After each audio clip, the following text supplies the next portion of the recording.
Olá, pessoal! Estamos aqui para mais uma aula de cálculos químicos. Nossa sexta aula de cálculos químicos, né? Hoje a gente vai falar de fórmulas químicas.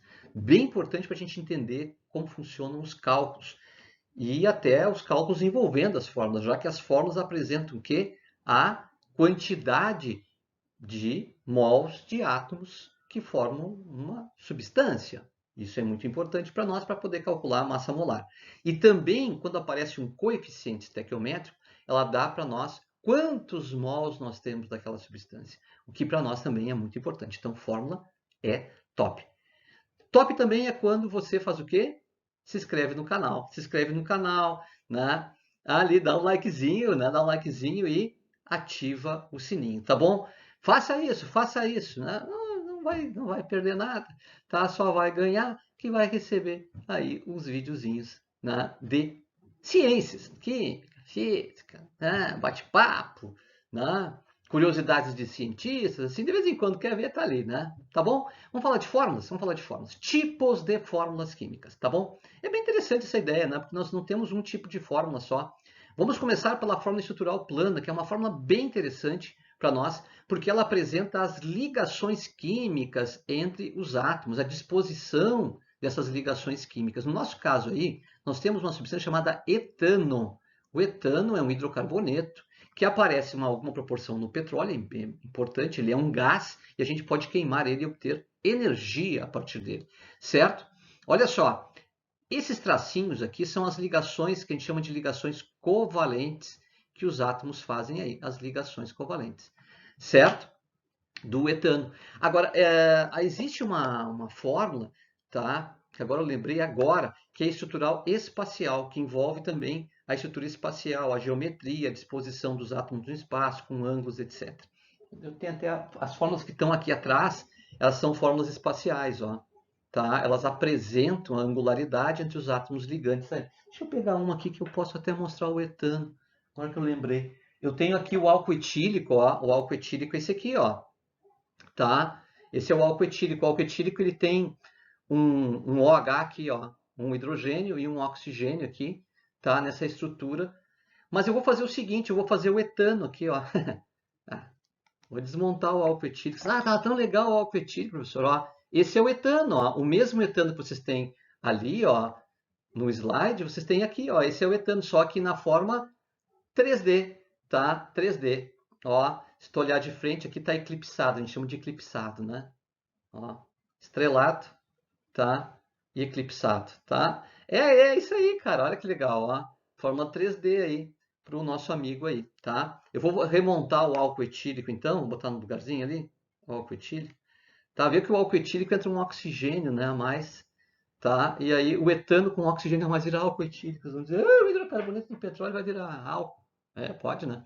Então, olha só, esta fórmula é uma fórmula importante, é estrutural plana. Agora, presta atenção, eu posso compactar a estrutural plana, porque eu vejo ali que tem 2 carbonos e 6 hidrogênios, e obter a fórmula molecular. Essa fórmula molecular ela é muito interessante.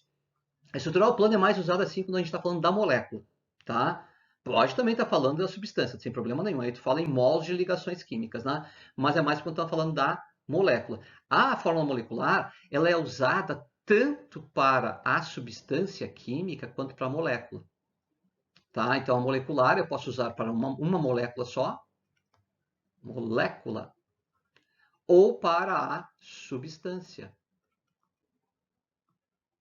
Depende do nível que eu estou. Molécula nível nano, muito pequenininho, não enxergo, e a substância nível macro, tá? Eu falo em mols de átomos, né? Que é bem interessante para nós. 2 mols de átomos de carbono e 6 mols de átomos de hidrogênio.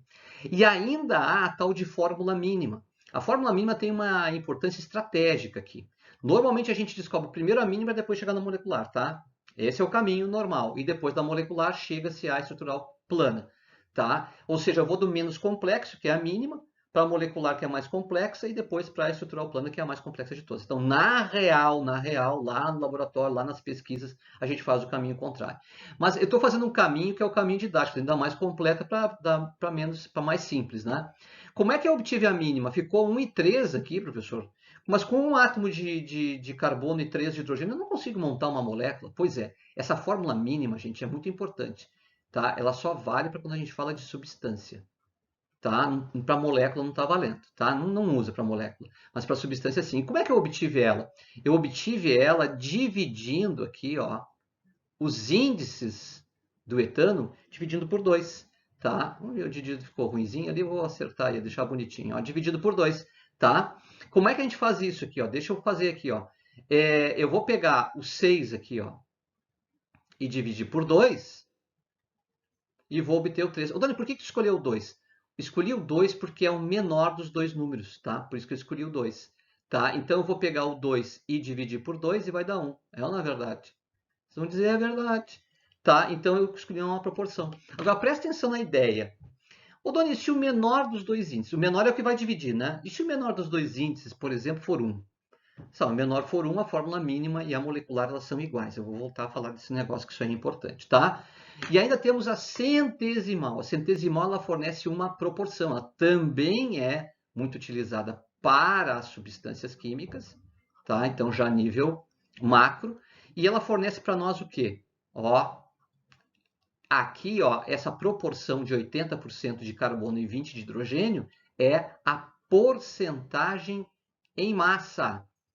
O que quer dizer isso, professor? Quer dizer o seguinte, se eu tiver 100 gramas do etano, 100 gramas do etano, eu sei que 80 gramas são de carbono e 20 gramas são de hidrogênio. Ou seja, eu tenho a proporção em massa desse negócio, entendeu?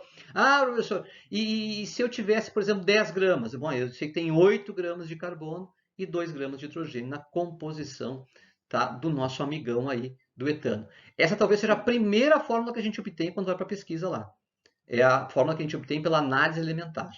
A gente sabe qual é a proporção de massa de cada elemento que forma a substância. Então, tu pegou uma substância, não sabe quem ela é, não sei de nada. A primeira coisa que eu vou fazer é uma análise elementar. Verificar quais são os elementos que fazem parte daquela substância química e depois a gente descobre qual é a proporção, que é a fórmula centesimal, proporção em massa de cada um. Então, a primeira que a gente obtém mesmo é essa aí. Depois dessa aí vem para a mínima, depois da mínima para a molecular e da molecular para estruturar o plano. Então, o caminho real é o caminho contrário.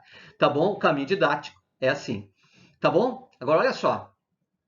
A fórmula molecular ela é uma fórmula importante, porque ela apresenta proporção tanto em nível nano quanto em nível macro. É na verdade, molécula e substância. Por exemplo, se eu escrevo em nível nano isso aqui, esse número 1 que apareceu ali, que é o chamado coeficiente estequiométrico, esse número 1, ele está dizendo para mim que eu estou falando de uma só molécula. Uma molécula do nosso amigo aí, o etano. Tá certo? E aí eu vou dizer que tem 2 átomos de carbono e 6 átomos de hidrogênio. Agora, se eu pego em nível macro, bom, esse 1 já ganhou um outro contexto, né? Esse 1 já não é mais uma molécula, esse 1 já é um mol de moléculas. E um mol de moléculas, lembra que é uma massa. Então, é um mol de moléculas e isso já é uma massa.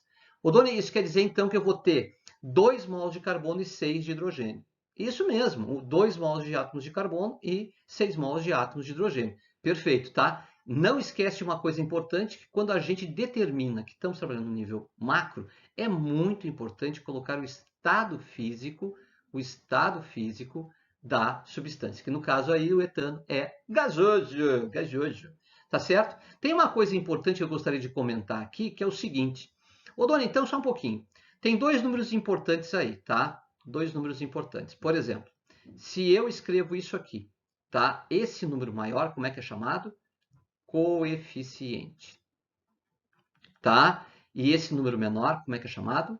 Índice da fórmula, tá? O coeficiente estequiométrico e o índice da fórmula. Que coeficiente me dá aí? O coeficiente me dá mols, no caso do oxigênio, mols de moléculas, tá? E o que o índice me dá? Mols de átomos. Ah, é verdade, os átomos formam as moléculas, né, professor? Exatamente. Então, subscrito está os mols de átomos e grandão na frente estão os mols de moléculas. Isso, para o cálculo químico, é extremamente importante, porque lembra que mol é massa. Né? Lembra que se eu pegar o oxigênio lá na tabela periódica, o oxigênio ele é o elemento número 8, tá? 16, tá certo? Beleza? Então, se eu tenho O2, eu quero calcular a massa molar, multiplico por 16. Então, dá 32 gramas. Ou seja, 32 gramas, aqui eu tenho 1 mol de moléculas de O2. Tá? Vou escrever um mol de O2, a gente consegue entender que é de moléculas de O2, né? Um mol de O2. Perfeito? Tá, o Doni, mas ali está escrito 2O2 gasoso, então tem 2 mols. Se 1 mol são 32 gramas, 2 mols são 64 gramas. Então a gente cria uma linguagem em que cada fórmula corresponde a uma massa. Tá certo? E a gente tem esses dois números importantes aí, o coeficiente e o índice. Não dá para esquecer desse negócio aí, tá? Outra coisa importante que é a fórmula mínima. O que a fórmula mínima fornece? Menor proporção inteira dos mols de átomos que formam uma substância. É a menor proporção inteira. Dani, como é que eu obtenho a fórmula mínima? Bom, a fórmula mínima ela é obtida dividindo a fórmula molecular pelo menor índice. Por exemplo, ó, eu tenho C6H12O6, glicose, tá? Qual é o menor dos índices? Ah, o menor índice é o 6. Então eu pego todos eles e divido por 6. Entendeu a jogada? Pego todos eles aí e faço a divisão por 6. Então, 6 do carbono divide por 6 dá 1. 12 divide por 6 dá 2. 6 divide por 6 dá 1. Tá? Então, esta aqui é a fórmula mínima. Certo? Não esquecendo que se nós tivermos uma situação em que dividindo não tenha números inteiros, então a fórmula mínima é igual a molecular. Vamos pegar uma situação aqui, ó, N2O3. Qual é o número menor aqui? O menor é o 2. Mas se eu dividir 2 por 2 dá 1, mas se eu dividir 3 por 2 vai dar 1,5. Professor, 1,5 já não é inteiro. Ah, então esta fórmula aqui, ao mesmo tempo que ela é a molecular e mínima. Ah, professor, entendi. Quer dizer que assim, ó, eu só posso usar o número menor para dividir todos se eles forem múltiplos, tá certo? Não adianta eu escolher um menor aqui, vou dividir 3 por 2, vai dar 1,5. Eu não posso obter números fracionários. Exato. Tá? Por esse motivo, vou circular lá em cima, ó, é a menor proporção inteira. A gente vai voltar a falar de fórmula mínima, que é muito importante. Tá? Eu espero que vocês tenham entendido essa noção de fórmulas estrutural plana, molecular, mínima e centesimal. Na aula que vem, a gente vai trabalhar a mínima e como é que a gente transforma massa em mol e como é que a gente consegue, então, a partir de uma análise elementar, obter a fórmula mínima. Isso é muito cobrado, tá? Desde do ensino médio até a faculdade, para que vocês consigam entender como é que se obtém aquela tal de fórmula molecular e a estrutural plana. Tem disciplinas, inclusive, que colocam o sujeito a fazer do nada, do zero, colocam lá para ele uma substância problema e ele tem que descobrir qual é a fórmula mínima, a molecular e a estrutural plana depois, tá? O cara fica horas investigando lá. Tá, espero que tenham aproveitado. Quem chegou até aqui, já dá um likezinho, já se inscreve no canal. Eu vou agradecer muito, muito, muito que vocês tenham estado aqui comigo, tá? Um grande abraço para vocês, se cuidem e até nosso próximo encontro para falar um pouquinho mais de ciência, tá bom? Grande abraço.